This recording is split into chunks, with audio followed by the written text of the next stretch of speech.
Belated Merry Christmas, everyone.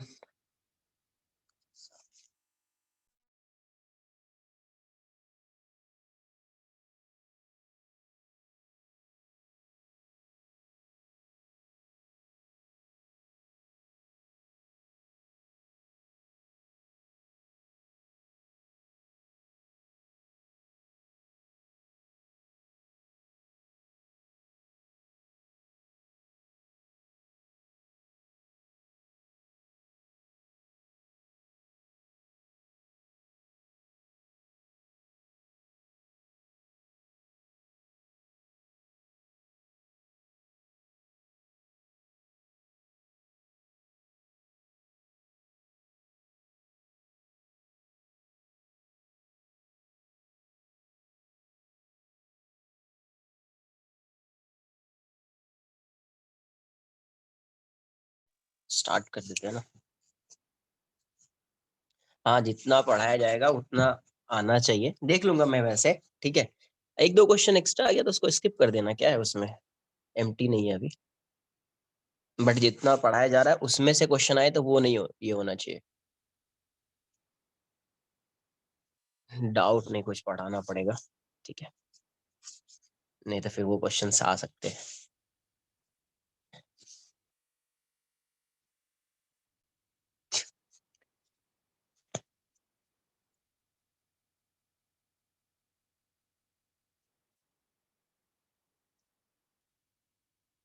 यहाँ पे WP lecture number 4,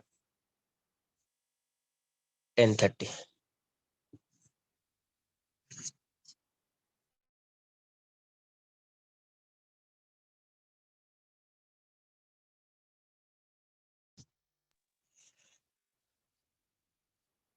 देखो यहाँ से एक दो क्वेश्चन पहले कर लेते हैं, फिर आगे जाएंगे।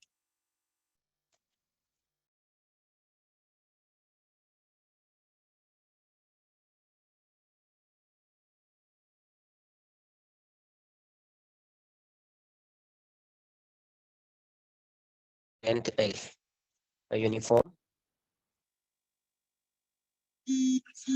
फ्रीज, ये क्या हो गया?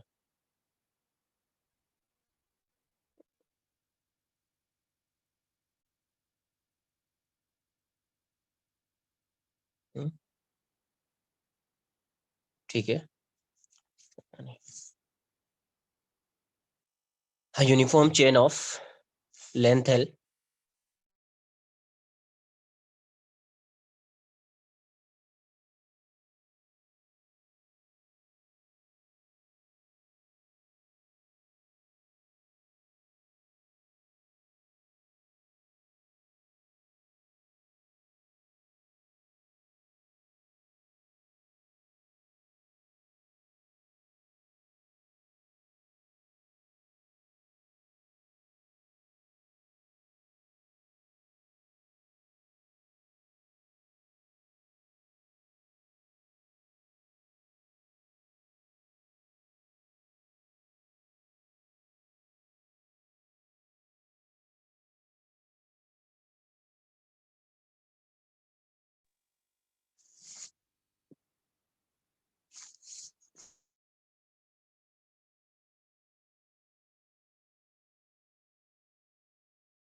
ये क्या हो गया?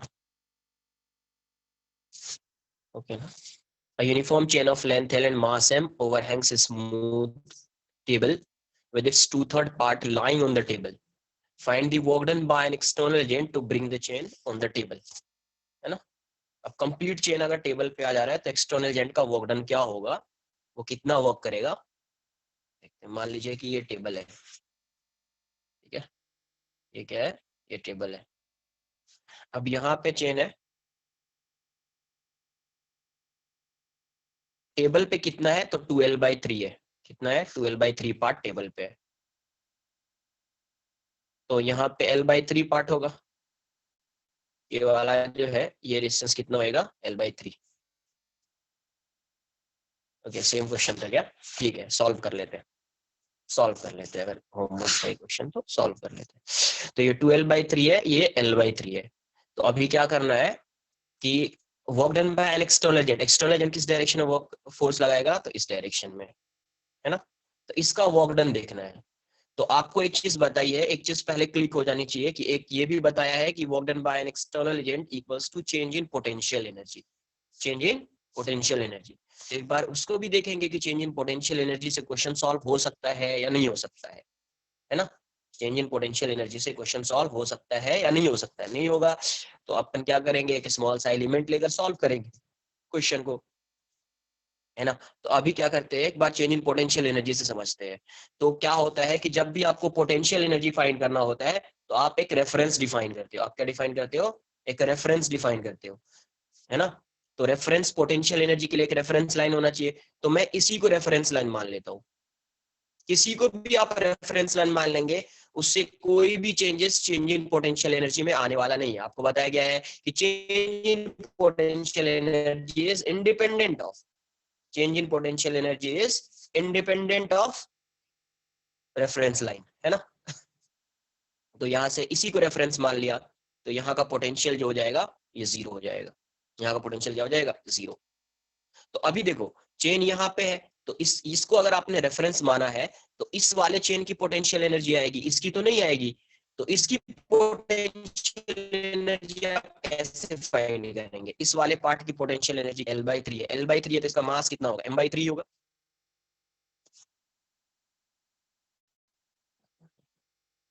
क्या होगा?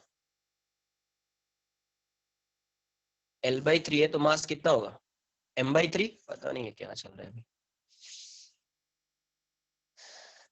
M/3 है,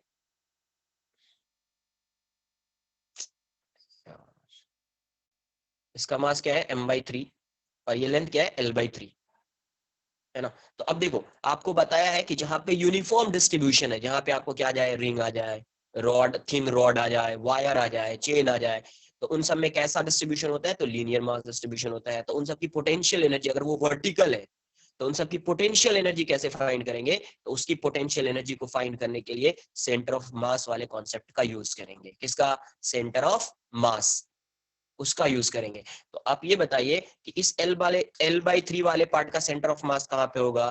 तो यहां से L/6 डिस्टेंस पे होगा, इसका सेंटर ऑफ मास यहीं पे होगा, है ना। तो आप पूरे मास को यहाँ पे एज्यूम कर सकते हैं। तो इसकी इनिशियल पोटेंशियल एनर्जी इस पूरे चेन की कितनी होगी? तो यू इनिशियल इज, इतने पार्ट का तो जीरो है, इतने पार्ट की पोटेंशियल एनर्जी आएगी, और इतने पार्ट की पोटेंशियल एनर्जी कितनी आएगी? ये जीरो है और इससे बिलो है, ठीक होगी, तो माइनस मास कितना है? M/3 mgh।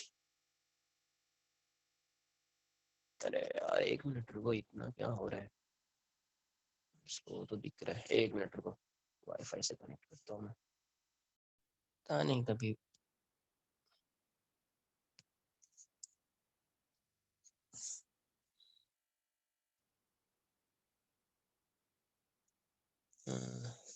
देख लेते हैं, पता नहीं यार नेटवर्क आ रहा है ज्यादा समझ में।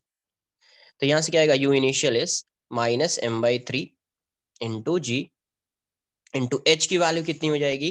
तो एच इज L/6, एच की वैल्यू कितनी होगी? L/6, है ना। तो यहाँ से L/6 आ जाएगा, तो ये वैल्यू कितनी हो जाएगी? Minus mgl/18, minus mgl/18। अब देखो ये तो इनिशियल है, अब जब ये पूरा चेन ये टेबल पे आ जाएगा ये पूरा चेन यहाँ पे टेबल पे आ चुका है, ये डिस्टेंस L है, लेंथ इसका L है। तो अभी इसकी फाइनल एनर्जी कितनी होगी, क्योंकि ये रेफरेंस लाइन है अपना, है ना, तो final energy would be 0। Final energy क्या हो जाएगी, 0। तो work done by an external agent क्या आ जाएगा, तो डेल्टा यू, डेल्टा यू। तो ये कितना हो जाएगा, u final minus u initial. U final की वैल्यू कितनी है, 0 minus of minus mgl by 18। तो आंसर कितना आ जाएगा, mgl बाय 18। देखो सबसे पहला काम क्या है, रेफरेंस लाइन अज्यूम करना। तो रेफरेंस इसको मान लिया, तो इतने पार्ट की पोटेंशियल एनर्जी 0 हो जाएगी। सिर्फ पोटेंशियल एनर्जी किसकी आएगी, तो इस वाले पार्ट की पोटेंशियल एनर्जी आएगी, इस वाले पार्ट की। तो अब ये पता है रेफरेंस लाइन है और ये वाला जो पार्ट है ये रेफरेंस लाइन के बिलो है, तो इसकी एनर्जी तो नेगेटिव होगी।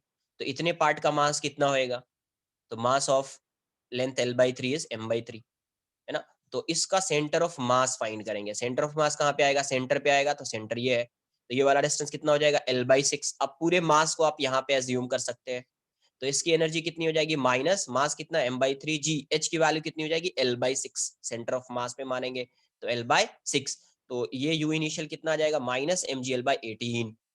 और फाइनली ये कहाँ पे आ गया पूरा, तो ये यहाँ पे आ गया, इस टेबल पे आ चुका है। तो जैसे ये टेबल पे आया है, तो इसी को आप रेफरेंस लाइन मान रहे हो, यही अपना रेफरेंस लाइन है। तो इसकी पोटेंशियल एनर्जी अभी क्या हो जाएगी, 0। तो work done by an external agent क्या आ जाएगा, डेल्टा यू। तो you final minus u initial. Final क्या है, 0 है, इनिशियल क्या है, तो माइनस माइनस mgl/18। तो आंसर कितना आ जाएगा, mgl/18। आंसर कितना आ जाएगा, mgl/18। यस, सेंटर पे होना चाहिए, यूनिफॉर्म डिस्ट्रीब्यूशन होना चाहिए, करेक्ट। कैसा होना चाहिए, यूनिफॉर्म डिस्ट्रीब्यूशन। नहीं, लास्ट क्वेश्चन तो मैं तो सेंटर ऑफ मास फाइंड किया था, आपको पता थोड़ी है कि सेंटर ऑफ मास कहाँ पे होता है ना। अपने को पता थोड़ी सेंटर ऑफ मास कहाँ पे होता है, क्या होता है। अरे क्यों लेते, उसको तो डिराइव किया था लास्ट लेक्चर में यार। लास्ट लेक्चर में तो उसको डिराइव किया था कि L/2 क्यों आ गया, है ना। स्मॉल सा एलिमेंट लिया, उसकी पोटेंशियल एनर्जी फाइंड की, तो आया था mgl/2। यूं ही थोड़ी लिख दिया था mgl/2। तो वहां से कंक्लूजन क्या आया कि अगर आप पूरे मास को उसके सेंटर पे अज्यूम कर लेते हैं तो उसकी पोटेंशियल एनर्जी सेम होगी, है ना। उसकी पोटेंशियल एनर्जी क्या होगी, सेम होगी। अरे हाँ या ना, उसको तो डिराइव किया था, ऐसे थोड़ी लिख रहे हैं कुछ भी अपन। हाँ कर सकते हैं ना, विदाउट सेंटर ऑफ मास कर सकते हैं। तो फिर से इसको क्या करना पड़ेगा, x डिस्टेंस पे dx एलिमेंट लेना पड़ेगा, फिर से इंटीग्रेट करना पड़ेगा। बट एक बार ऑलरेडी इंटीग्रेट करके आपको रिजल्ट आ चुका है, तो बार बार क्यों इंटीग्रेट करना। हाँ कर सकते बट यूनिफॉर्म डिस्ट्रीब्यूशन होना चाहिए। हाँ तो इसको स्लाइटली ही, ये ए जो है इसका ए एक्सेलरेशन जो है वो 0 है। नहीं तो यहाँ पे ब्रैकेट में लिख लो स्लोली, है ना।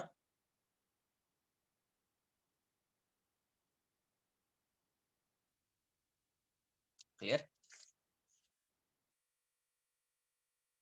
नोट कर लीजिए।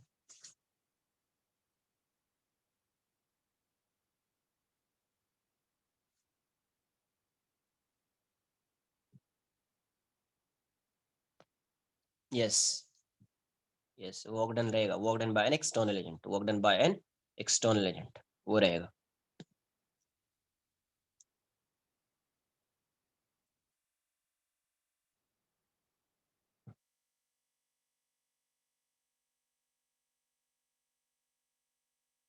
Done.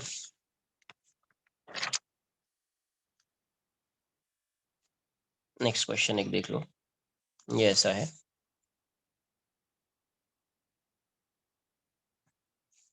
A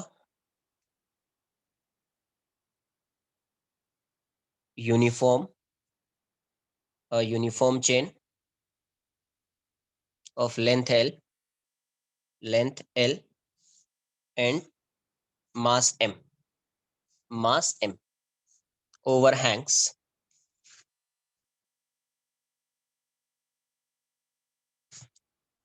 overhangs a horizontal table, a horizontal table with its two-third with its two-third part on the table.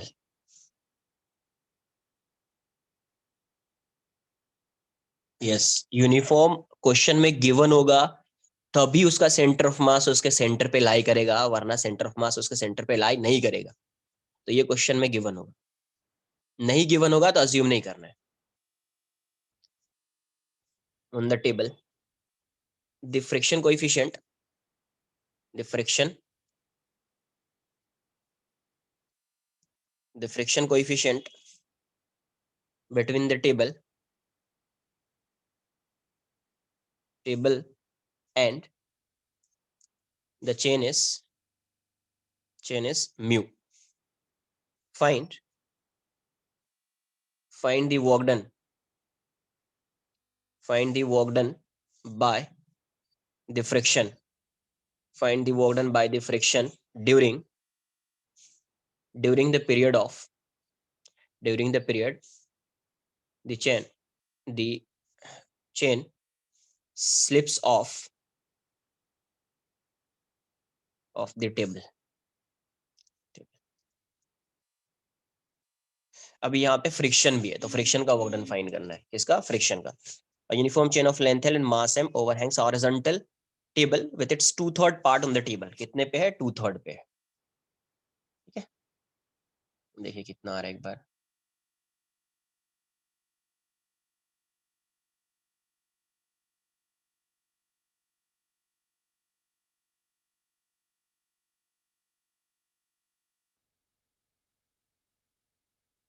आपको पता है यहाँ पे फ्रिक्शन की वैल्यू क्या होगी, म्यू इंटू एन।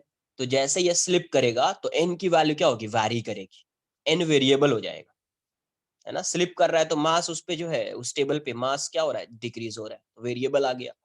तो वहां पे नॉर्मल जो है वो वेरिएबल हो गया, नॉर्मल वेरिएबल हो गया, इसका मतलब जो फ्रिक्शन होगा वो वेरिएबल फोर्स हो गया।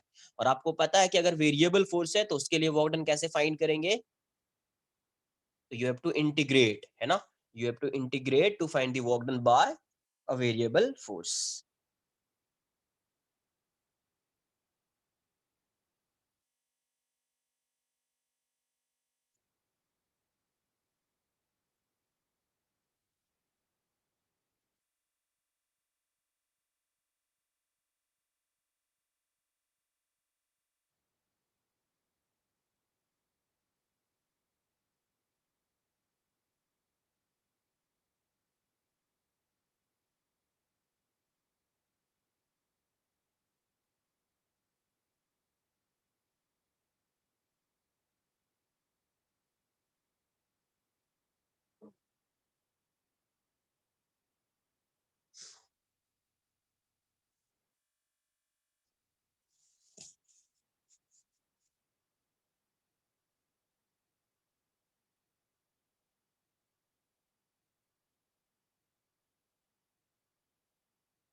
अच्छा, इसका वर्क डन यहाँ पे पॉजिटिव होगा या नेगेटिव होगा, ये बताओ पहले, पॉजिटिव और नेगेटिव।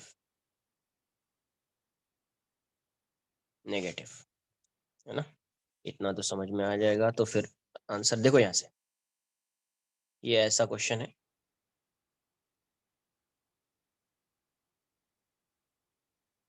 ये L/3 है और ये आपका 2L/3। हमेशा ये नहीं कि हर क्वेश्चन में, दो क्वेश्चन लिया उसमें 2L/3 है, L/3 जरूरी नहीं कि हर क्वेश्चन में 2L/3 और L/3 है ना। तो ये वाला डिस्टेंस जो है ये 2L/3 है, 2L/3 है। ठीक है,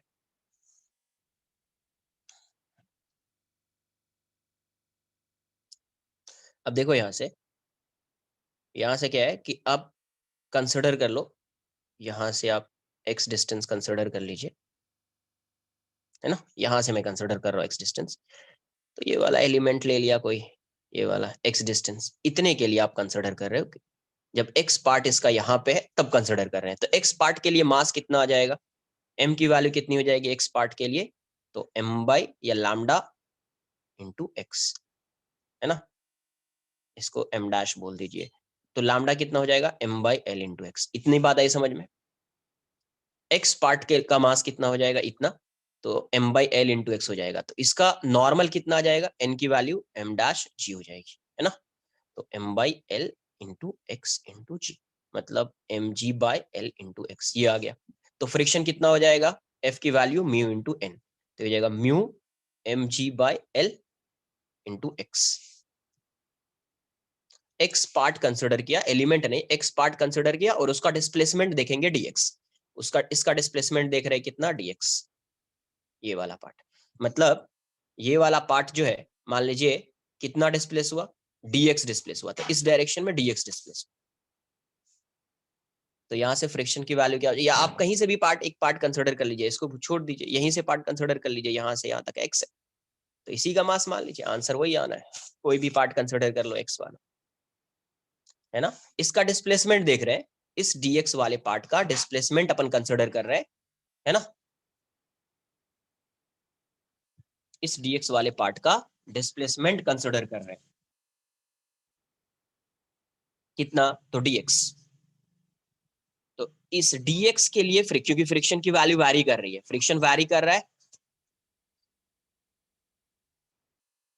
फ्रिक्शन वैरी कर रहा है, यहाँ पे क्यों कर रहा है, क्योंकि जैसे जैसे ये इस साइड आएगा, तो यहाँ पे जो मास है इसका जो लेंथ वो डिक्रीज होगा, लेंथ डिक्रीज होगा मतलब मास डिक्रीज होगा, मास डिक्रीज होगा मतलब नॉर्मल रिएक्शन डिक्रीज होगा, नॉर्मल रिएक्शन डिक्रीज होगा मतलब फ्रिक्शन डिक्रीज होगा। ये बता रही है आपको समझ में। तो कोई भी एक स्मॉल सा एलिमेंट, मतलब कोई भी एक पार्ट कंसिडर करेंगे, जरूरी नहीं कि dx पार्ट कंसिडर किया, dx क्या कंसिडर करना, डिस्प्लेसमेंट, dx क्या कंसिडर करेंगे अपन, डिस्प्लेसमेंट। ये इतना पार्ट कंसिडर किया यहां से यहां तक का, इतनी बात क्लियर है।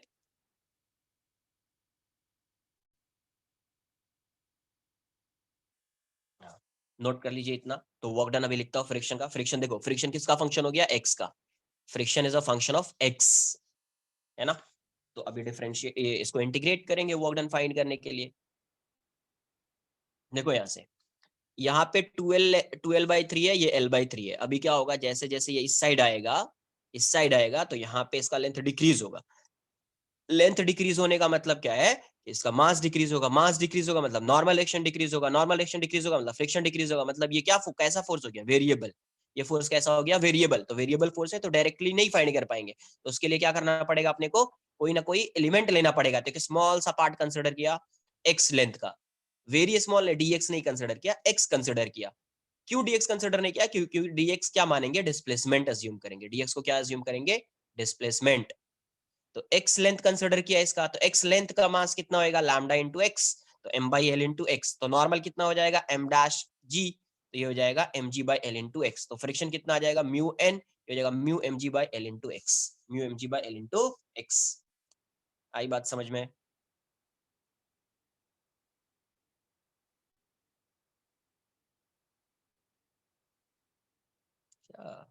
अरे इसके लिए नॉर्मल है ना, इतने पार्ट का नॉर्मल, इतने पार्ट का नॉर्मल है ये, कितने पार्ट का, इतने पार्ट का नॉर्मल है। आई बात समझ में कुछ, है ना, इतने पार्ट का नॉर्मल है, क्योंकि वेरिएबल है ना, इसीलिए वैसा कंसिडर कर रहे हैं। क्या है, वेरिएबल, ये वेरिएबल है। तो यहां से क्या आ जाएगा, वर्क डन क्या लिखोगे आप, तो work done by friction, note कर लो, नोट कर लीजिए, नोट कर लीजिए।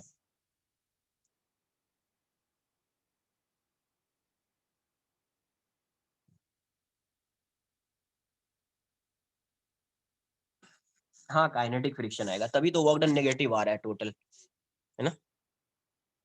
तो वर्क डन बाय फ्रिक्शन कितना हो जाएगा, वर्क डन बाय फ्रिक्शन, बस हो गया ना। तो यहां से क्या लिखोगे आप, W इक्वल्स टू, देखो समझो यहां से, ये किस डायरेक्शन में जा रहा है, इस डायरेक्शन में इसका डिस्प्लेसमेंट है। फोर्स किस डायरेक्शन में लग रहा है, इस डायरेक्शन में लग रहा है ना। तो अगर आप डायरेक्टली लिखोगे माइनस के साथ, तो लिमिट 0 to 12/3 लगाना पड़ेगा, 0 to 12/3। तो यहाँ से f into D x 0 to 12/3 हो जाएगा। तो यहाँ से माइनस आ गया, 0 to 12/3, f की वैल्यू कितनी है, तो mu M G by L into X into D X, into D X. आई बात समझ में। तो यहाँ से क्या आ जाएगा, minus mu M G by L, ये हो जाएगा आपका x²/2 और ये कितना, तो 0 to 12/3, तो ये वाली कितनी आ जाएगी, तो μmg/12 और ये आ जाएगा आपका 4l²/9 माइनस 0²। तो यहाँ से 2 से 2 कैंसिल आउट हो जाएगा, आंसर कितना आ जाएगा 2μg, एक l भी कैंसिल आउट हो जाएगा तो mgl/9। तो वर्क डन बाय फ्रिक्शन कितना आ जाएगा, -2μmgl/9।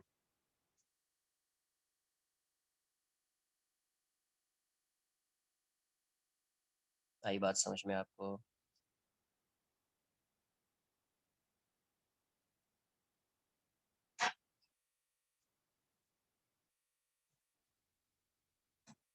नोट कर लीजिए।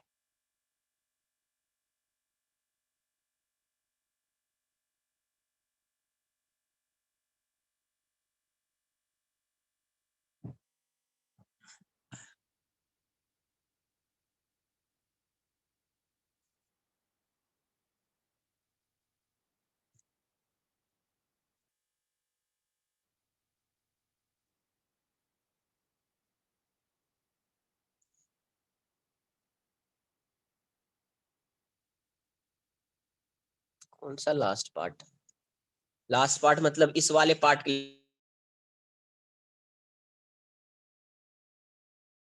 फ्रिक्शन कहाँ पे एक्ट करेगा, यहाँ पे एक्ट करेगा, तो इसके लिए कंसिडर कर रहे हैं। इसकी वैल्यू तो आप कहीं से कहीं अज्यूम कर सकते हैं, यहाँ से अज्यूम किया तो ये वाला एलिमेंट यहाँ भी ले सकते हैं, ये वाला एलिमेंट यहाँ भी ले सकते हैं, है ना, तो उसके लिए आया है। 0 to 12/3 होगा ना वो। अगर आपने ऑलरेडी देखो यहाँ से पहले ही माइनस लिख दिया यहाँ पे तो 0 to 12/3 होगा, लेकिन आपने अगर प्लस लिख दिया है तो 12/3 to 0 नहीं होना चाहिए। आई थिंक फास्ट तो अभी है, अभी तो नेट सही चल रहा है शायद, है ना। नहीं, 1 मिनट रुको, क्या है तुम्हारा डाउट यार? Hello sir. हाँ बोलिए, क्या है बोलिए। सर मेरे को डाउट था कि वो आपने जो 0 to 12/3 वो लिया है, सो यस। 0 तो लास्ट dx पार्ट करेगा ना, मतलब वो डिस्टेंस पे रहेगा ना 0। नहीं नहीं, डीएल का मतलब ये है कि ये वाला एलिमेंट जो है आप कहाँ से कहाँ ले सकते हैं, ये वाला एलिमेंट यहाँ पे भी ले सकते हैं और ये वाला एलिमेंट यहाँ पे भी आप कंसिडर कर सकते हैं। तो जब आप यहाँ पे एलिमेंट कंसिडर करेंगे, यहाँ पे एलिमेंट कंसिडर करेंगे तो 0 हो जाएगा, यहाँ पे एलिमेंट कंसिडर करेंगे तो वो 12/3 हो जाएगा। इस मतलब वो राइट साइड जा रहा है ना, तो फिर जो 0 to 12/3 चलेगा वो तो लास्ट पार्ट करेगा ना नहीं नहीं, डिस्टेंस। ऐसा समझो, तो उसको तुम ऐसा समझो, जो तुम समझ रहे हो ना वो ऐसा है, तो डायरेक्ट ऐसा लिख दो, W=f(dx) लिख दो डायरेक्ट, और उसको कर दो 12/3 और 0, ऐसा कर दो, समझो जो तुम समझ रहे हो ना। अगर तुमने माइनस पहले कर दिया तो वो कंसिडर करना पड़ेगा, अगर प्लस किया तो क्या कंसिडर करना पड़ेगा, ये x है, तो इनिशियली x कितना लेंथ ले सकते हैं, इनिशियली इतना होगा, लेंथ कंसिडर कर रहे हैं, है ना। तो जब आप लेंथ कंसिडर कर रहे हो, जब आप लेंथ कंसिडर कर रहे हो तो इनिशियली कितना लेना पड़ेगा, ये वाला हो जाएगा 12/3। फाइनली ये x आते आते क्या हो जाएगा, 0, यहां से आते आते x की वैल्यू क्या हो जाएगी, 0। तो उस केस में आपको ऐसा लिखना पड़ेगा, warden equals to 12/3 0 f dx वैसा कंसिडर करना पड़ेगा, इससे भी आंसर वही आएगा। बट आप समझो ना, इतना क्यों करेंगे, आपको पता है, क्या पता है आपको, अपने को ये पता है कि work done by friction, friction इस साइड लग रहा है और इसका डिस्प्लेसमेंट इस डायरेक्शन में हो रहा है, तो वर्क डन नेगेटिव होगा। कंसिडर कर लिया ऑलरेडी कि वर्क डन अपन ने आइडेंटिफाई कर लिया कि पॉजिटिव है या नेगेटिव, तो ये नेगेटिव हो गया, तो ये फाइंड कर लिया अपन ने। अब उसके बाद देखेंगे तो डिस्प्लेसमेंट देखो, इस वाले पार्ट का डिस्प्लेसमेंट देखो, ये 12/3 पार्ट जा रहा है, हर पार्ट इसका 12/3 गया है, तो पहले इसका डिस्प्लेसमेंट क्या रहा होगा, इस पूरे चेन का पहले डिस्प्लेसमेंट 0 है, और फाइनली कितना डिस्प्लेस हुआ, तो 12/3 डिस्प्लेस हुआ, हर पार्ट 12/3 डिस्प्लेस हुआ है। तो इसीलिए अगर आप यहाँ पे ऐसा कंसिडर कर रहे हो, नेगेटिव ले लिया, तो पहले इसका डिस्प्लेसमेंट कितना है, 0, फिर डिस्प्लेसमेंट कितना है 12/3, तो ज्यादा बेटर ये ना माइनस कंसिडर करो और डिस्प्लेसमेंट से देख लो, है ना। सर बट मतलब हर पार्ट 12/3 कैसे होगा, जो एकदम एक्सट्रीम राइट में है वो अच्छा मुझे ट्वेल्व ये बाई बताओ थ्री कि अगर अगर ये चेन यहाँ से यहाँ पे आ गया, ये वाला पोर्शन इसका जो ये एंड है यहाँ से यहाँ आ गया, तो ये हाँ। बाकी चेन यहाँ पे आ जाएगा ना यार। अच्छा तो हाँ, वो भी 12/3 का है। तो हाँ ओके यार, ठीक है।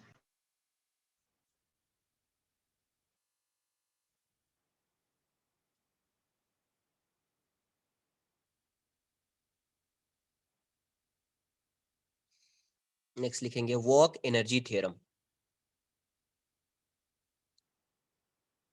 वर्क एनर्जी थ्योरम, बहुत इंपॉर्टेंट है ये, इसी से आगे सब कुछ आना है। तो वर्क एनर्जी थ्योरम जो है, तो देखो Newton second law of motion से क्या होता है, f equals to d p by dt। F equals to क्या होता है, डीपी अपॉन dt। तो यहां से मैं क्या करता हूं, ये नेट फोर्स होता है, तो f net dot ds equals to क्या हो जाएगा, d p by dt dot ds। तो यहां से एफ नेट डॉट ds क्या हो जाएगा, total work, work done by all forces, तो डब्ल्यू टी लिख देता हूं, टोटल वर्क इक्वल्स टू, हाँ डब्ल्यू नेट भी लिख सकते हैं। तो यहां से आ जाएगा डीपी बाई डी टी, तो मास तो कांस्टेंट है, बाहर लिख दो, ये क्या हो जाएगा डीवी, है ना, dot d s by D t क्या होता है, d s by D t is v. तो यहां से टोटल वर्क डन क्या आ जाएगा, टोटल वर्क डन इज, इसको आप ऐसे लिख सकते हो, देखो यहां से पार्टिकल इस डायरेक्शन में जा रहा है वी से, है ना, तो चेंज इन वेलोसिटी अगर देखोगे आप, डीवी अगर आप चेक करोगे उसका डीवी, तो अगर वी इस डायरेक्शन में होगा तो डीवी भी इसी डायरेक्शन में होगा, क्योंकि पार्टिकल इस डायरेक्शन में जा रहा है। तो दोनों किस डायरेक्शन में, सेम डायरेक्शन में, जैसे एक्स इस डायरेक्शन में तो डीएक्स भी इसी डायरेक्शन में होगा, तो वी इस डायरेक्शन में तो डीवी भी इसी डायरेक्शन में होगा, तो दोनों के बीच का एंगल क्या है, 0 डिग्री। तो आप यहां से क्या लिखोगे, d v into v into cos zero 1 हो जाएगा। तो यहां से work done by all forces equals to m v d v, m v d v, है ना। तो इसको मैं ऐसा कर देता हूं, एफ नेट डॉट डीएस है, तो डॉट डीएस है तो डीडब्ल्यू लगा देता हूं, है ना, डीएस है, इंटीग्रेट नहीं किया तब टोटल वर्क डन आता, डीडब्ल्यू हो जाएगा। तो अब मैं क्या करता हूं, इसको इंटीग्रेट कर देता हूं, मास तो कांस्टेंट है, बाहर लिख दीजिए, है ना। तो इनिशियल वेलोसिटी मान लेते हैं v i, final velocity v f, इसका जो वर्क डन है पहले 0 था, फिर डब्ल्यू है, तो टोटल वर्क डन क्या आ जाएगा, डब्ल्यू टी, है ना। इसको डी डब्ल्यू ही लिखो, ज्यादा बेटर है, लास्ट में डी डब्ल्यू लिखना, यहाँ पे डब्ल्यू टी लगा देंगे, है ना। तो डब्ल्यू हो जाएगा 0 to WT, और ये हो जाएगा m, ये हो जाएगा v² by 2, ये हो जाएगा v फाइनल, और ये v इनिशियल। तो यहाँ से टोटल वर्क डन कितना आ जाएगा, WT minus 0 equals to half m v final square minus v initial square. तो work done by all forces equals to half m v final square minus half m v initial square. तो आप यहां से क्या लिखोगे कि work done by total forces, ये क्या है, फाइनल काइनेटिक एनर्जी, है ना, ये क्या है, फाइनल काइनेटिक एनर्जी, ये क्या है, इनिशियल काइनेटिक एनर्जी, क्या है, इनिशियल काइनेटिक एनर्जी। तो यहां से आप बोल सकते हैं कि work done by all forces equals to change in kinetic energy. क्या आ गया, वर्क एनर्जी थ्योरम क्या आ गया, work done by all forces equals to change in kinetic energy. मैं कभी कभी डायरेक्ट ऐसा डब्ल्यू टी नहीं लिखे, डब्ल्यू इक्वल्स टू डेल्टा के, समझ में आ जाना चाहिए क्या लिख रहा हूँ, चेंज इन काइनेटिक एनर्जी, बहुत इंपॉर्टेंट है। Work done by all forces equals to change in kinetic energy, change in kinetic energy, note कर लीजिए, क्वेश्चन को सॉल्व करेंगे तो समझ में आएगा। ये बताओ, v इस डायरेक्शन में, तो dv किस डायरेक्शन में होगा, v अगर इस डायरेक्शन में है तो dv भी इसी डायरेक्शन में होगा। तो angle between v and dv is 0 degree. तो आपको ये डॉट प्रोडक्ट है ना, a डॉट b क्या होता है, a b cos theta, a डॉट b is vector a dot vector b, a b cos theta, a b cos zero क्या 1।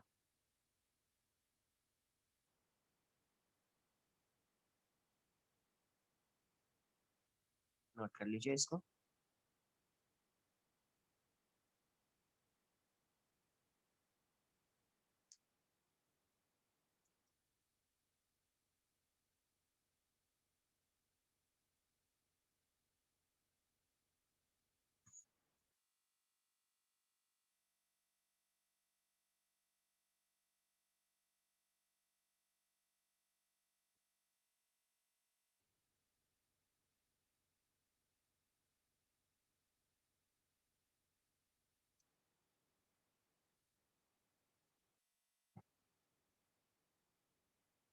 क्या हो रहा है ये?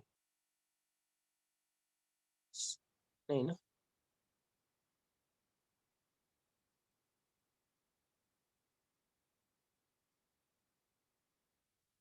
नोट कर लीजिए इसको।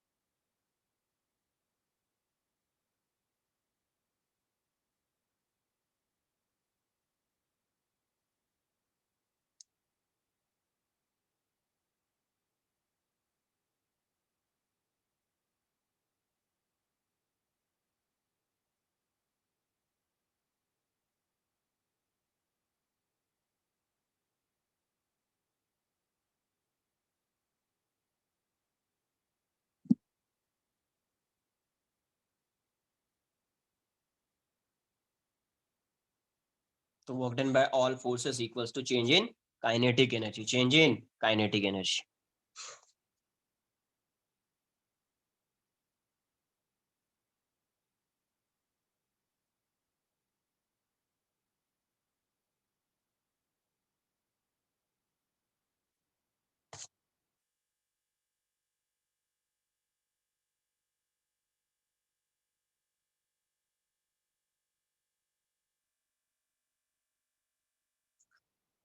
हाँ, टोटल वर्क डन है, ऑल फोर्सेस मतलब टोटल वर्क डन है ना। Work done by all forces मतलब टोटल वर्क डन है। ये क्या है? Total work done.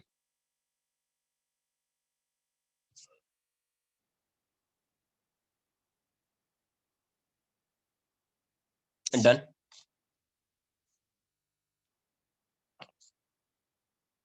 देखिए यहाँ से,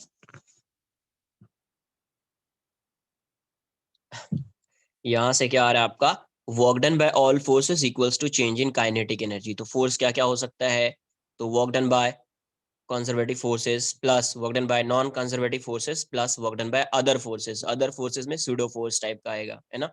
ये है change in kinetic energy, change in kinetic energy. तो work done by conservative forces, conservative forces, ये क्या है? Work done by non conservative forces, non conservative forces, work done by other forces, other forces.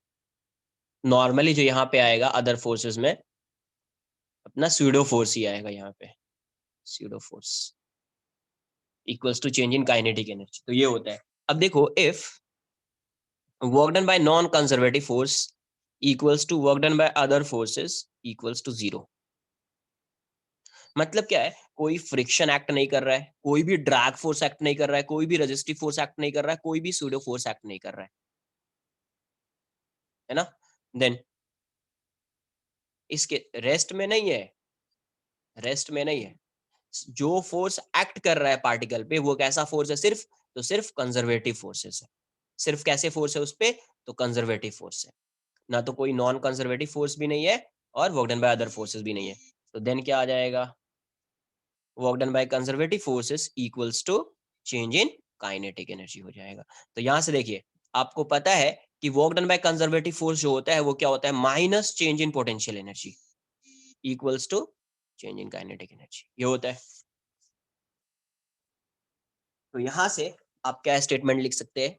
ये क्या है? Minus आ गया, मतलब loss in potential energy equals to gain in kinetic energy. मतलब जितना पोटेंशियल में लॉस होगा, हाँ आगे आऊंगा मैं वहां पे, जितना पोटेंशियल में लॉस होगा उतना काइनेटिक एनर्जी में गेन होगा, गेन इन काइनेटिक एनर्जी। या अगर आप यहां से इसको ऐसे लिख दे, इसको अगर आप ऐसे लिख दे, delta U equals to minus delta K E, तो यहां से आप क्या लिख सकते हैं? Gain in potential energy, gain in potential energy equals to loss in kinetic energy, equals to loss in kinetic energy. Gain in potential energy equals to loss in kinetic energy. तो ये कब होगा? ये वाला कब आएगा? Loss in potential energy equals to gain in kinetic energy, या loss in potential gain in potential energy equals to loss in kinetic energy. ये कब आएगा? When work done by non conservative forces and work done by other forces equals to 0, तभी आएगा, है ना। हाँ, तो ये किसके लिए सिर्फ वैलिड हो गया? तो कंजर्वेटिव फोर्स के लिए ही वैलिड है कि जब उस पे कंजर्वेटिव फोर्स लगेगा, कौन से इक्वल एंड अपोजिट हो सकते हैं? कौन से फोर्स?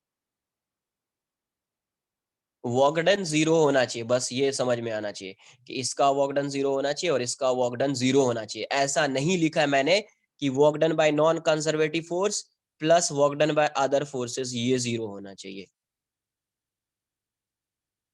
आई बात समझ में कुछ? 0 कब होगा? जब वो फोर्स उस पे एक्ट ही नहीं करेगा, मतलब यहाँ पे नॉन कंजर्वेटिव फोर्स की वैल्यू 0 रही होगी, है ना। नेट फोर्स उसका, नॉन कंजर्वेटिव का जो नेट फोर्स होगा वो 0 होगा, तभी ये पॉसिबल है।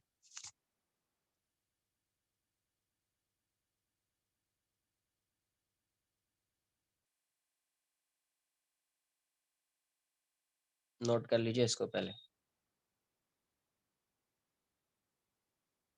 हाँ, अभी आएगा, वही आएगा, यहीं से आता है कंजर्वेशन ऑफ मैकेनिकल एनर्जी, यहीं से क्या आता है? Conservation of mechanical energy. वो सब आएगा ना, क्वेश्चन को रीड करेंगे समझ में आएगा, क्वेश्चन से समझ में आएगा। सूडो फोर्स कब एक्ट करता है, आपको समझ में आना चाहिए कि कब एक्ट करेगा सूडो फोर्स।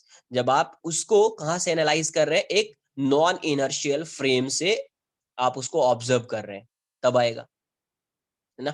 नॉर्मली अपन यहाँ पे कहाँ से सॉल्व करते हैं? ग्राउंड से सॉल्व करते हैं, है ना। कहाँ से सॉल्व करते हैं? ग्राउंड से सॉल्व करते हैं।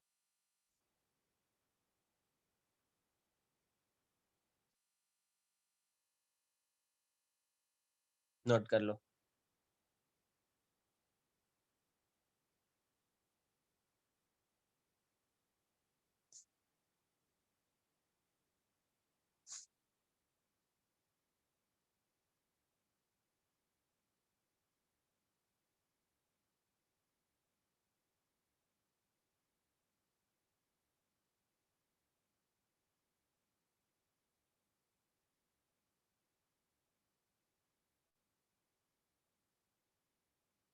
नोट कर लिया इसको।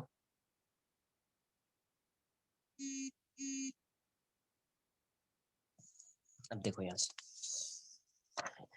से क्या आ रहा था आपका?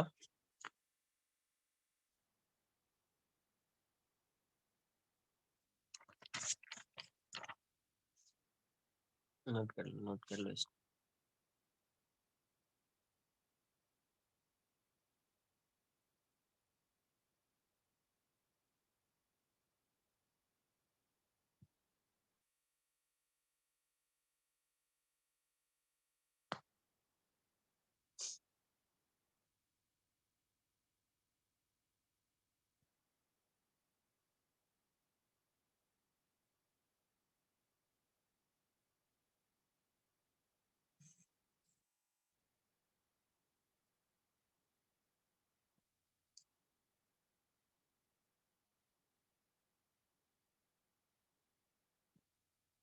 डन।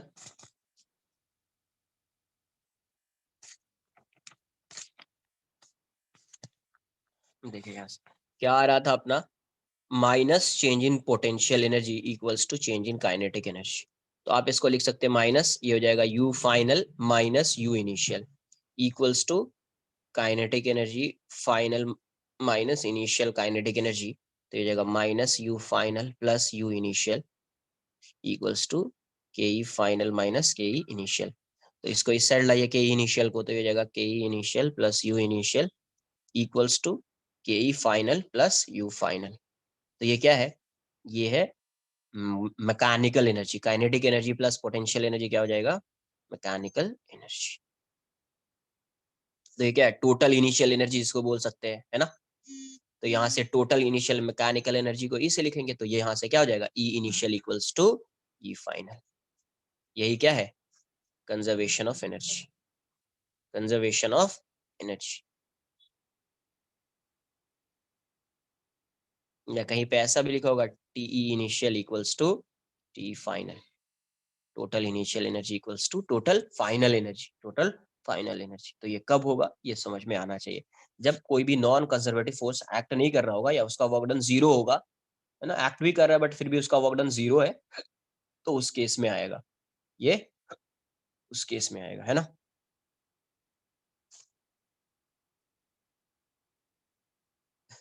नोट कर लीजिए और यहाँ से क्वेश्चन करना स्टार्ट करते हैं।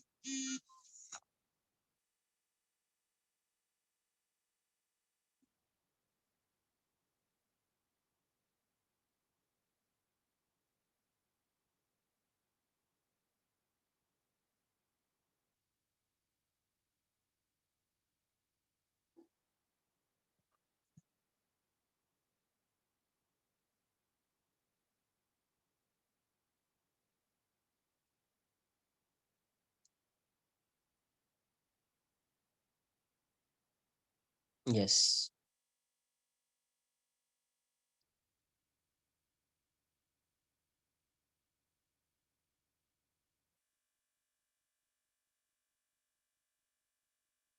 देखो यहाँ से क्वेश्चन ऐसा है,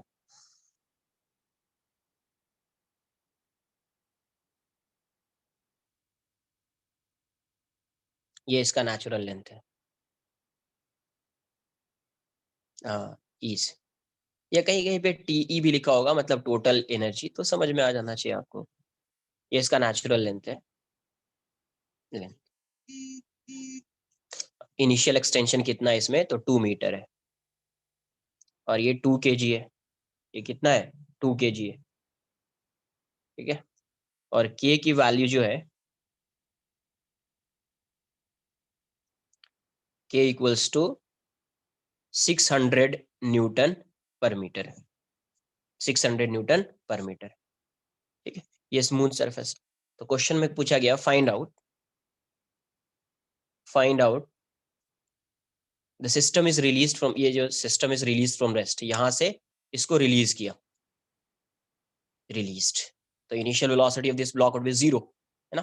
तो find out the speed of find out the speed of the block when the spring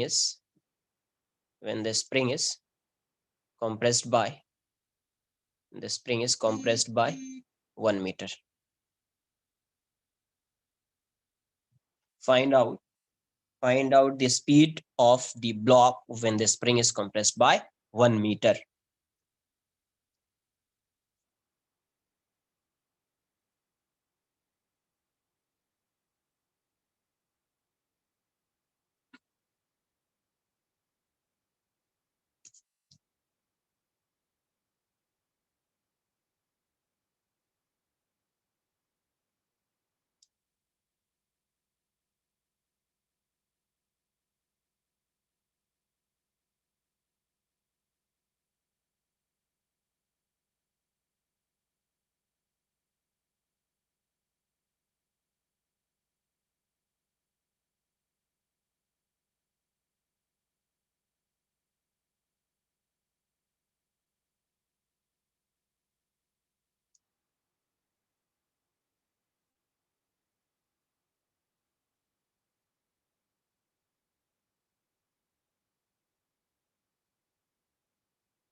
देखो यस, क्वेश्चन नोट कर लिया, तो वर्क एनर्जी थ्योरम यूज करना यहाँ पे सीखेंगे अपन, पेज नंबर से।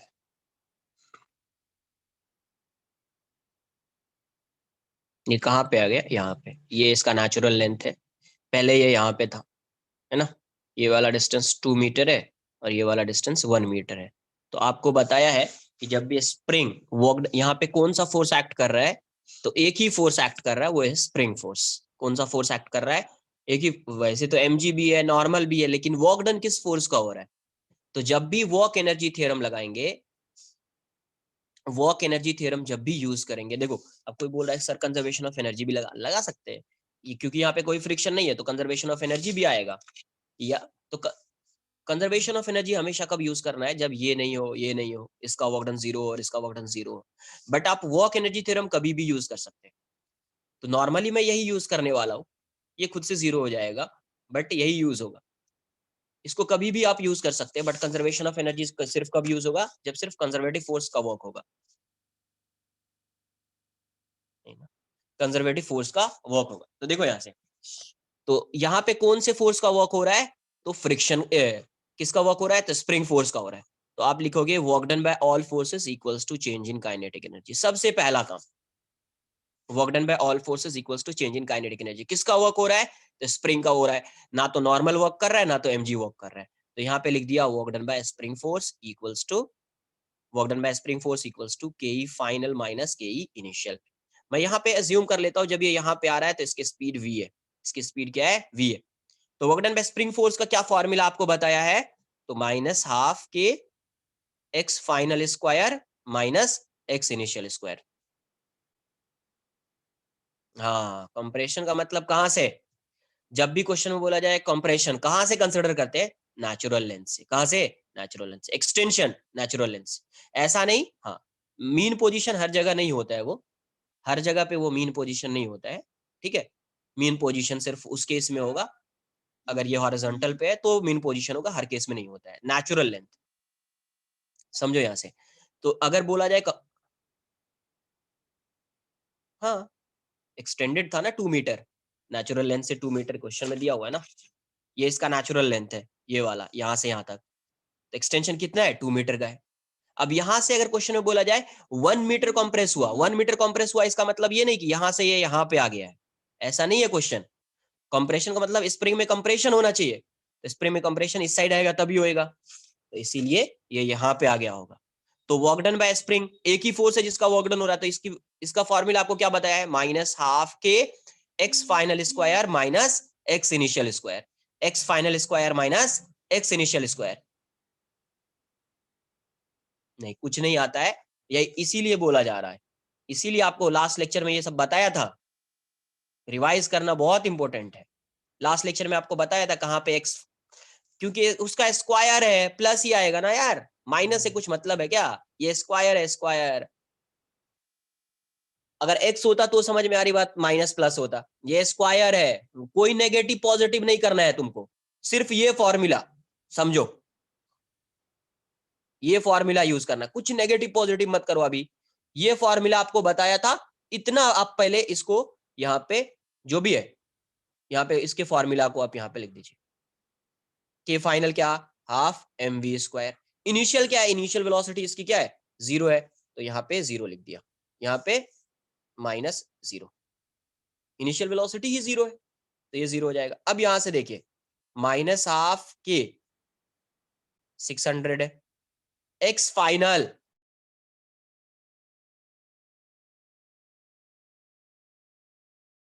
फाइनल पोजीशन इसका ये है, तो यहाँ पे ये कितना कंप्रेस हुआ, एक्स फाइनल इसका क्या होगा 1, तो 1 स्क्वायर, एक्स फाइनल कितना होगा 1, तो 1 स्क्वायर। आई बात समझ में। अब यहां से यार नेट तो सही चल रहा है, पता नहीं कैसे लैग हो रहा है।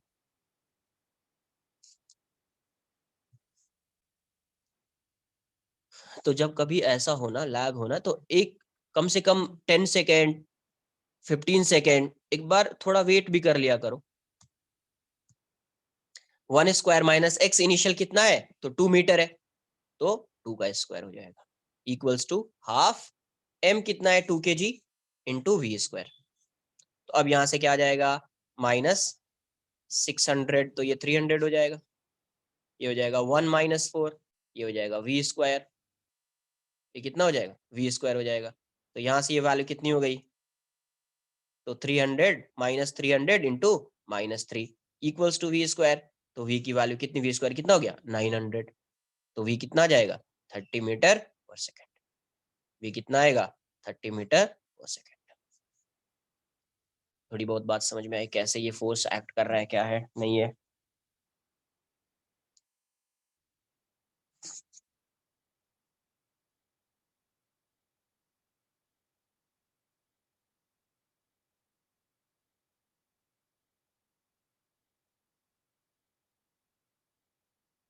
नेक्स्ट क्वेश्चन, ये एक पुली है, किस केस में नॉन रियल आया? सूडो फोर्स हो जाएगा ना, तो फिर उसमें work done by all forces equals to change in kinetic energy लिख देंगे, तो work done by spring force plus work done by pseudo force. अगर फ्रिक्शन होता होगा तो वर्क डन बाय फ्रिक्शन, सब आएगा क्वेश्चन में, जैसे जैसे अपन सॉल्व करते जाएंगे सब क्वेश्चन आता जाएगा,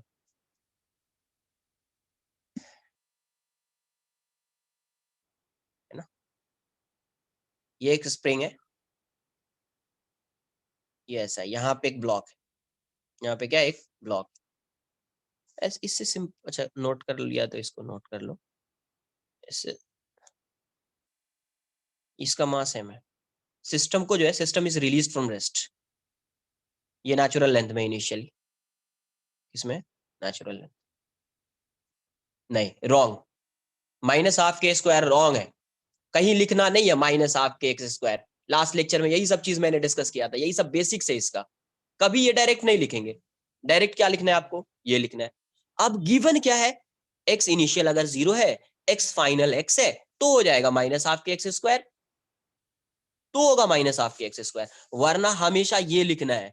इसमें मिस्टेक करोगे, ऐसा नहीं कि कहीं पे देख लिया हाफ के एक्स स्क्वायर ना, क्या फॉर्मूला क्या है ये। हाँ, इसमें अगर x इनिशियल की वैल्यू 0 और x फाइनल की value x, then it will be minus half के एक्स स्क्वायर माइनस 0 स्क्वायर, तो माइनस हाफ के एक्स स्क्वायर, तब होगा।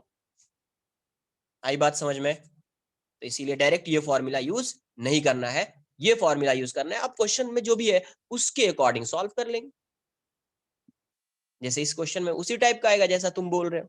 तो नेचुरल लेंथ कितना है, ये नेचुरल लेंथ में अभी है, और यहीं से इसको रिलीज किया। क्वेश्चन में पूछा गया है find the maximum extension in this spring, maximum extension in this spring, find the maximum extension in this spring। बताइए कितना आंसर है?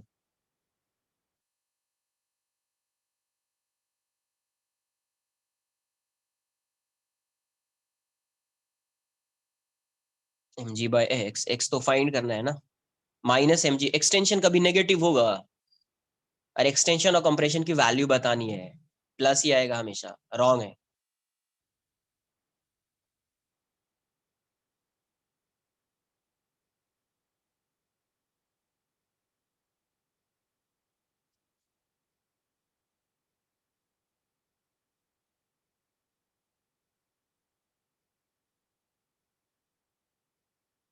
जो तुम कंडीशन बता रहे mg बाय के, ये इक्विलिब्रियम पोजीशन का है, when net force acting on the block would be 0, है ना, when net force acting on the block would be 0। जब वो 0 हो जाएगा तब वो आंसर आएगा, जब वो 0 हो जाएगा तब वो आंसर आएगा।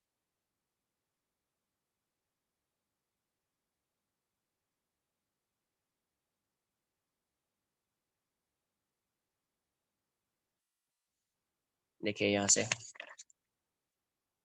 यहाँ पे मिस्टेक होता है, क्या मिस्टेक हो सकता है, तो वही जो किया है तुमने, ये ऐसा है, ये यहाँ से ये यहाँ पे ये फिक्स्ड है ऐसा, है ना, और यहाँ पे अब देखो, मान लो ये x मूव किया, ये x डाउनवर्ड डायरेक्शन में जाएगा, तो इसमें एक्सटेंशन कितने का आएगा, x का आएगा, तो ये यहाँ से यहाँ पे आ गया, ठीक है। अब किसी को लग रहा है कि मैं यहाँ पे नेट फोर्स को 0 कर देता हूँ, तो इसमें कितने का फोर्स आएगा, kx, वही फोर्स यहाँ पे आएगा, तो ये हो जाएगा kx, ये हो जाएगा mg। तो आप यहाँ से आपने कर दिया ऐसा, mg इक्वल्स टू kx, तो x की वैल्यू को लिख दिया mg बाई k। ये क्या है, यहाँ पे नेट फोर्स 0 कर दिया आपने, क्या कर दिया, नेट फोर्स को 0 कर दिया। नेट फोर्स 0 होने का मतलब ये नहीं है कि यहाँ पे इसकी वेलोसिटी 0 होगी, नेट फोर्स 0, एक्सेलरेशन 0 है। नेट फोर्स 0 का मतलब एक्सेलरेशन 0, एक्सेलरेशन मतलब dv by dt 0, dv by dt मतलब v इक्वल्स टू मैक्सिमम का कंडीशन आ जाएगा, ये तो ये v इक्वल्स टू मैक्स का कंडीशन आता है ना यार, first derivative would be 0 for maximum velocity, first derivative would be 0। तो मीन पोजीशन पे क्या होता है, मैं आगे डिस्कस करने वाला एक चैप्टर आता है उसमें पढ़ेंगे एसएचएम में, मीन पोजीशन पे क्या होता है या इक्विलिब्रियम पोजीशन पे क्या होता है, velocity of the particle would be maximum, velocity of the particle would be maximum कब, जब वो ऑसिलेट कर रहा होता है तब होता है। ऐसा नहीं कि हर केस में वेलोसिटी मैक्सिमम हो जाएगा, जब वो ऑसिलेट कर रहा होता है तब होता है। तो इसीलिए ये वाला कंडीशन इसको नोट कर लेना और साइड में ऐसा क्रॉस करना, नॉट यहाँ पे नोट करके क्रॉस करना। तो जब रिवाइज करोगे ना तो समझ में आएगा हाँ ये मिस्टेक क्या किया यहाँ, है ना। तो फॉर मैक्सिमम एक्सटेंशन, फॉर यहाँ पे क्या आएगा, समझ में आना चाहिए कि इसकी वेलोसिटी क्या हो जानी चाहिए, 0। अगर इसकी वेलोसिटी 0 है तो ये आगे मूव नहीं करेगा। जब ये मोशन नहीं करेगा तो कोई एक्सटेंशन होगा नहीं। बट अगर इसकी वेलोसिटी कुछ होगी तो ये मूव कर सकता है ना। तो मूव करेगा मतलब एक्सटेंशन होगा। तो फॉर यहाँ पे क्या आ जाएगा, फॉर मैक्सिमम एक्सटेंशन, इस क्वेश्चन के अकॉर्डिंग, तो for maximum extension velocity of block would be 0। Velocity क्या हो जाएगी ब्लॉक की, 0 हो जाएगी। तो वेलोसिटी 0 हो गई है। तो अब चेक कर लेते हैं एक बार। ये ऐसा है, पहले ये यहाँ पे था, यहाँ पे भी वेलोसिटी v इनिशियल 0 है, ये अभी x डाउनवर्ड डायरेक्शन में आया है, तो यहाँ पे भी इसकी वेलोसिटी 0 है।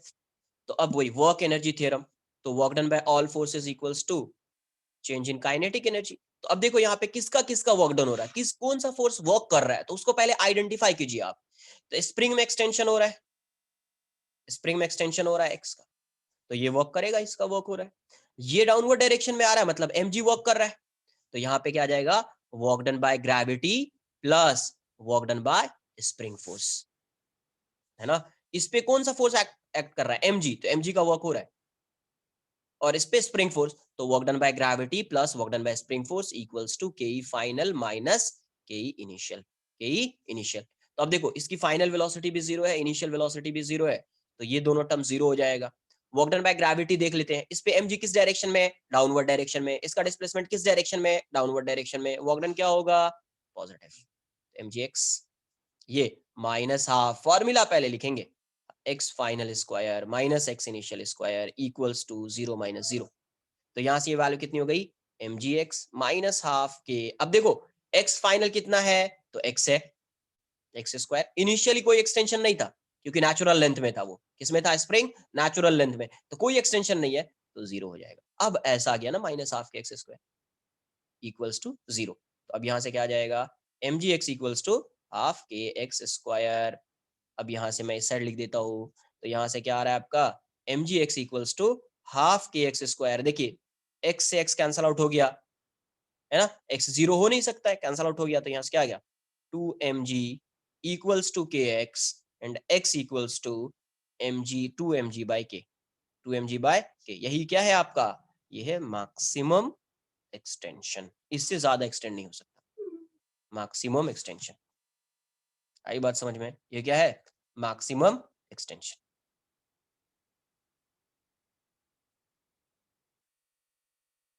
तो मैक्सिमम एक्सटेंशन के लिए सबसे पहला काम, फाइनल वेलोसिटी इसकी क्या हो जाएगी, 0, क्योंकि अगर इसकी कोई वेलोसिटी होगी तो ये और भी मूव करेगा, तो अगर ये मूव करेगा तो ये स्प्रिंग एक्सटेंड होगा। तो फाइनल मतलब मैक्सिमम एक्सटेंशन के लिए इसकी वेलोसिटी क्या होनी चाहिए, 0। तो मान लेते हैं कि इसका इनिशियल पोजीशन यहाँ पे है, फाइनल पोजीशन यहाँ पे है, तो इनिशियल वेलोसिटी तो 0 है ही, because system is release from rest, और फाइनल वेलोसिटी 0 है। तो अब work done by all forces equals to क्या आ जाएगा, change in kinetic energy. Work done by all forces equals to क्या आएगा, चेंज इन काइनेटिक एनर्जी। तो सबसे पहले आइडेंटिफाई करना है कि यहाँ पे किसका वर्क हो रहा है। तो यहाँ पे एक mg है, इस पे mg डाउनवर्ड डायरेक्शन में लग रहा है, तो mg का वर्क हो रहा है और स्प्रिंग का वर्क हो रहा है, तो work done by gravity plus work done by spring force equals to के फाइनल माइनस के इनिशियल। तो अब देखो इस पे mg किस डायरेक्शन में है, डाउनवर्ड डायरेक्शन में, इसका डिस्प्लेसमेंट किस डायरेक्शन में है, डाउनवर्ड डायरेक्शन में, it means work done by mg would be positive. कितना हो जाएगा, mg into X minus half के X final square minus X initial square equals to, अब देखो इनिशियल वेलोसिटी 0 है, फाइनल वेलोसिटी 0 है, it means final kinetic energy would be 0 and initial kinetic energy would be 0, तो ये दोनों 0 हो जाएगा, तो हो जाएगा mgx माइनस हाफ के एक्स फाइनल। फाइनल एक्सटेंशन कितना है इसमें, अगर ये एक्स डाउनवर्ड डायरेक्शन में आया है तो ये कितना एक्सटेंड हुआ होगा, एक्स, एक्स आ गया। इनिशियली ये किसमें था, नेचुरल लेंथ में, इनिशियल एक्सटेंशन क्या हो जाएगा, 0 इक्वल्स टू 0, तो हो जाएगा mgx इक्वल्स टू हाफ के एक्स स्क्वायर। तो यहाँ से इस साइड लाओ तो x से x कैंसिल आउट हो जाएगा क्योंकि x 0 नहीं हो सकता है, तो x की वैल्यू क्या आ गई, 2mg बाई के। यही क्या है, maximum extension, maximum extension. Note कर लीजिए इसको।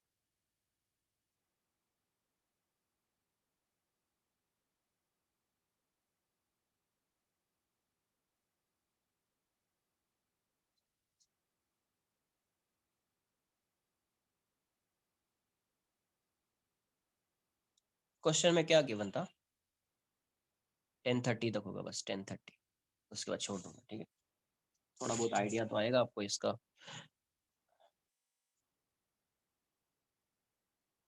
नहीं, वो आगे बताऊंगा, वो ऐसे थोड़ा सा आप समझ लीजिए, वो अभी नहीं आएगा। वैसे भी आप समझ सकते हैं, जैसे कोई वी किसी का फंक्शन है, मैक्सिमम नहीं पूछा होता तो नहीं आता वो, वेलोसिटी फाइनल वेलोसिटी जीरो नहीं होती। अब देखो, वी किसी चीज का फंक्शन है, मान लो जो v is a function of t, आपको इसको मैक्सिमाइज करना है, तो मैक्सिमाइज करने के लिए बताया है फर्स्ट डेरिवेटिव जीरो होगा,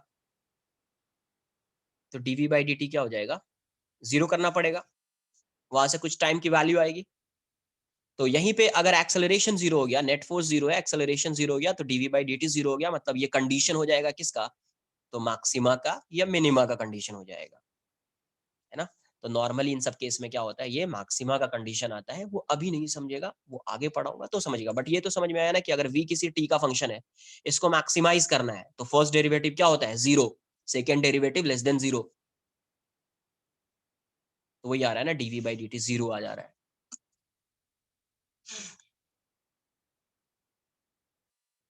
नहीं नहीं, कुछ फॉर्मूला नहीं। हाँ, सिंपल हार्मोनिक मोशन में होता है, कोई फॉर्मूला नहीं है, बस ये समझ में आना चाहिए, इसी से आगे रिलेट करें।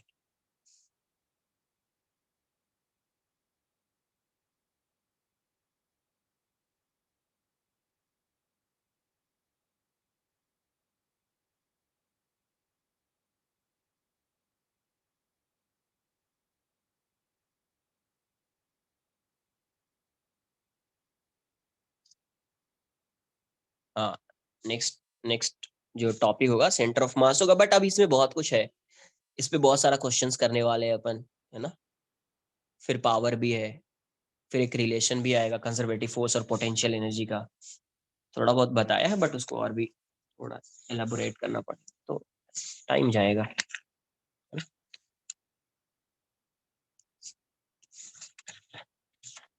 नोट कर लो इसको।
डन।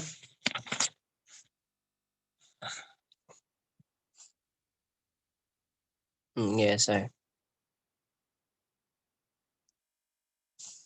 ये ब्लॉक इसका मास है, और ये वी वेलोसिटी से इस डायरेक्शन में जा रहा है, यहाँ पे एक स्प्रिंग है, इसका स्प्रिंग फोर्स कांस्टेंट क्या है कि, और ये सरफेस कैसा है, स्मूथ सरफेस है। इनिशियली ये किस में है, नेचुरल लेंथ। क्वेश्चन में पूछा गया find the maximum extension, find the maximum compression, extension है compression in the spring, in the spring, find the maximum compression in the spring.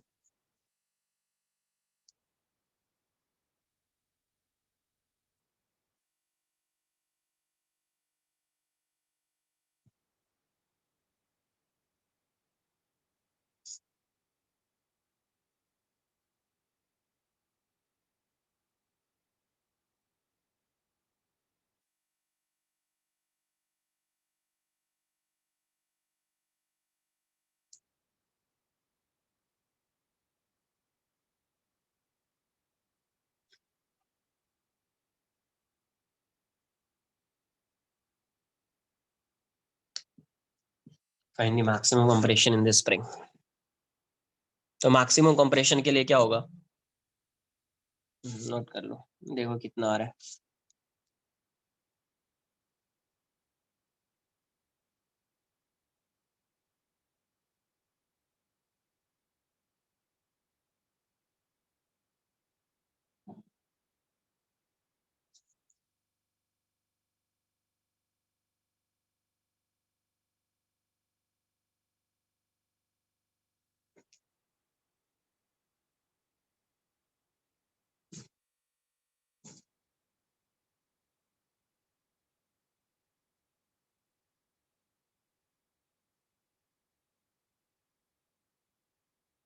mv²/k check कर लेते हैं। देखो यहाँ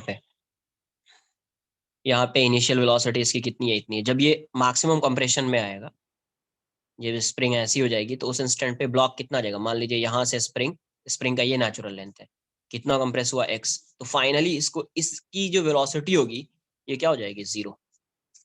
इसकी वेलोसिटी क्या हो जाएगी, 0, है ना, क्योंकि और वेलोसिटी होगी तो ये और भी कंप्रेस करेगा।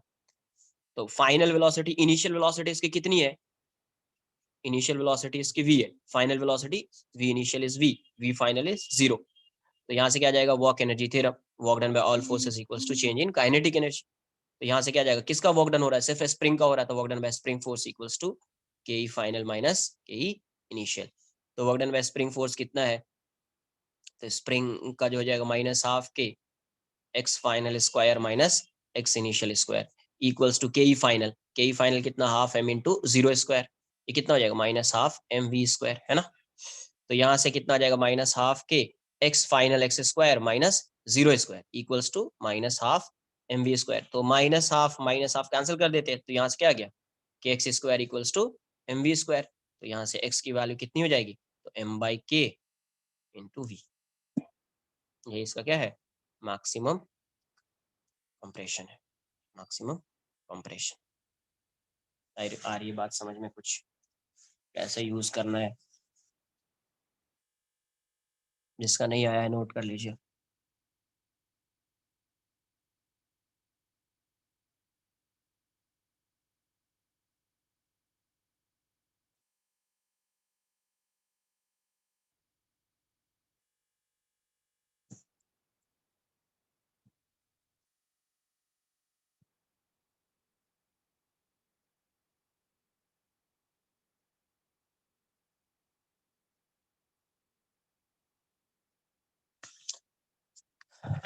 होपफुली आना चाहिए यहीं तक। अगर मान लो इससे कुछ एक्स्ट्रा भी आ गया, एक दो क्वेश्चन, तो ठीक है, स्किप कर देना, क्या है उसमें, एम्प्टी नहीं है तुम्हारा अभी। नोट कर लीजिए इसको। बट मैं वैसे एक बार देखूंगा कि यहीं तक होना चाहिए जितना पढ़ाया है।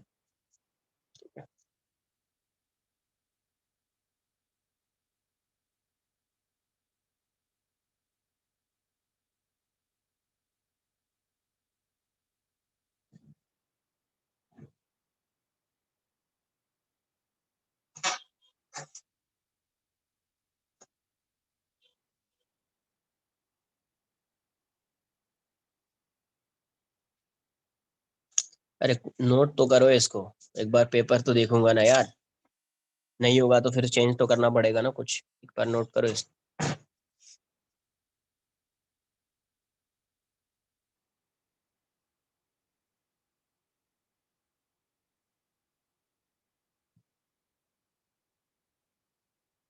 डन।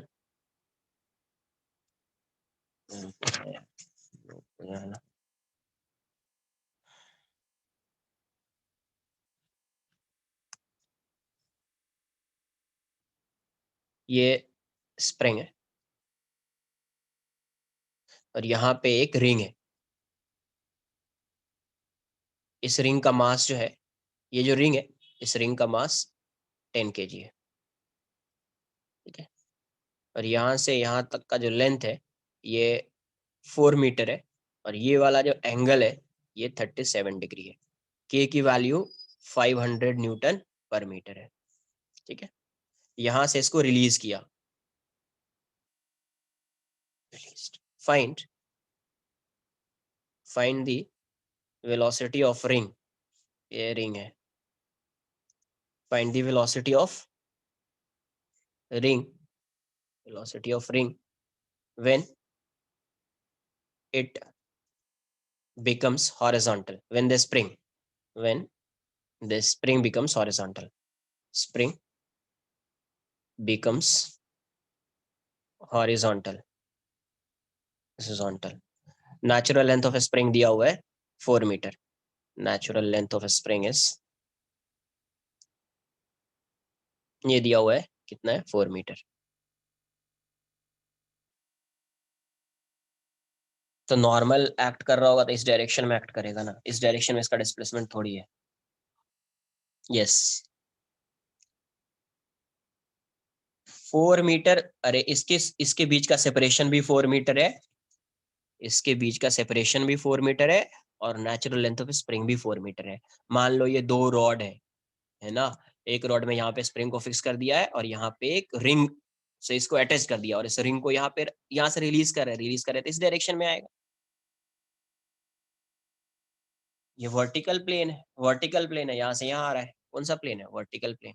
जब तक हॉरिजॉन्टल नहीं लिखा और ऐसा ड्रॉ किया तो समझ में आना चाहिए कि वर्टिकल प्लेन.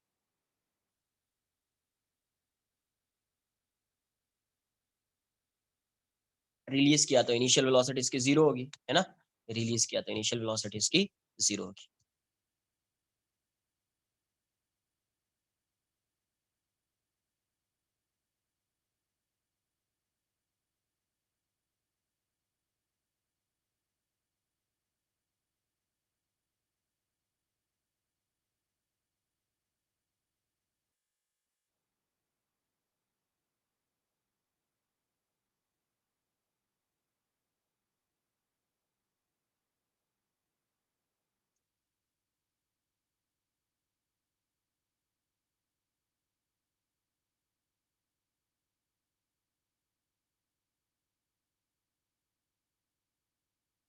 √510 देख लेते हैं कितना होता है.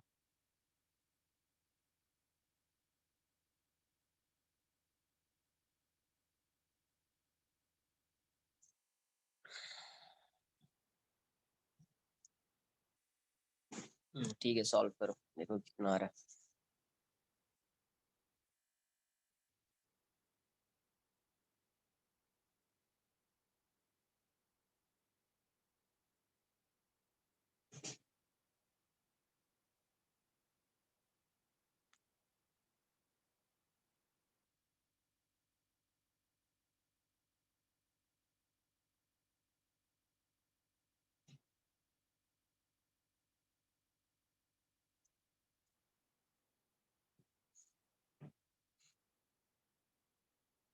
√133 आ रहा है. ठीक है, एक बार चेक कर लेते हैं, है ना. देखो ये ऐसा है, ये तो 4 मीटर है, तो ये वाला जो स्प्रिंग है यहाँ पे, ये 37 डिग्री है, ये 4 मीटर है, तो ये 3 मीटर हो जाएगा और ये 5 मीटर हो जाएगा. इसका मतलब इनिशियल, फाइनली ये यहाँ पे आ जाएगा स्प्रिंग, है ना. तो इसकी वेलोसिटी v मान लेते हैं, यहाँ पे इसकी वेलोसिटी 0 है, तो v इनिशियल 0 है, v फाइनल v है. अच्छा, x इनिशियल कितना होगा? तो इसका नेचुरल लेंथ 4 मीटर है, बट स्प्रिंग का लेंथ अभी 5 मीटर है, तो x इनिशियल 1 होगा. x फाइनल कितना होगा? तो स्प्रिंग का भी लेंथ हो गया 4 मीटर, तो x फाइनल 0 हो जाएगा. तो यहाँ से वर्क एनर्जी थ्योरम लगा देते हैं. तो work done by all forces equals to change in kinetic energy. तो यहाँ पे कौन सा फोर्स एक्ट कर रहा है? तो एक स्प्रिंग फोर्स एक्ट कर रहा है, दूसरा mg एक्ट कर रहा है. पहले कहाँ पे था? यहाँ पे था. ये वाला 4 मीटर है, ये 37 डिग्री है, तो ये कितना हो जाएगा? 5 हो जाएगा, और ये 3 हो जाएगा. तो अभी स्प्रिंग का लेंथ कितना है? 5 मीटर. नेचुरल लेंथ कितना है? 4 मीटर. तो इनिशियल एक्सटेंशन कितना होगा? 1 metre. x initial equals to 5 minus 1, 5 minus 4, 1 metre हो जाएगा, और x final equals to 4 minus 4, तो 0 हो जाएगा. तो यहाँ से work done by all forces equals to, तो कौन सा फोर्स वर्क कर रहा है? mg और स्प्रिंग फोर्स. तो work done by gravity plus work done by spring force equals to ke final minus ke initial. तो यहाँ से कितना आ जा रहा है वर्क डन बाय ग्रेविटी? देखो mg इस डायरेक्शन में लग रहा है, और mg इस डायरेक्शन में लग रहा है ना, और इसका डाउनवर्ड डायरेक्शन में डिस्प्लेसमेंट भी हो रहा है. तो क्या लिखोगे? mg इंटू 3, डिस्प्लेसमेंट कितना हुआ? 3, तो mg इंटू 3 आ जाएगा। Work done by spring force कितना आ जाएगा, हाफ के X final square minus X initial square, K E final half M we square, initial velocity 0 है तो ये 0 हो जाएगा, ये 0 हो जाएगा। ये कितना आ रहा है 10 इंटू 3 माइनस हाफ 500 एक्स, ये 0 है ये 1 है, equals to half into 10 into V square, half into 10 into V square. तो यहाँ से ये वैल्यू कितनी आ रही है, यहाँ से ये आ रही है 300 माइनस ये हो जाएगा 250 प्लस 250 है ना, plus 250 equals to 5v square, ये हो जाएगा 550 इक्वल्स टू 5v स्क्वायर। तो यहाँ से v स्क्वायर की वैल्यू 110, तो v आ जाएगा आपका अंडर रूट 110 मीटर पर सेकेंड।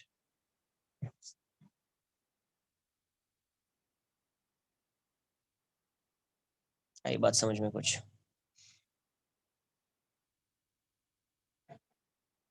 नोट कर लीजिए, आज का लेक्चर यहीं पे कंप्लीट कर देते हैं, ठीक है।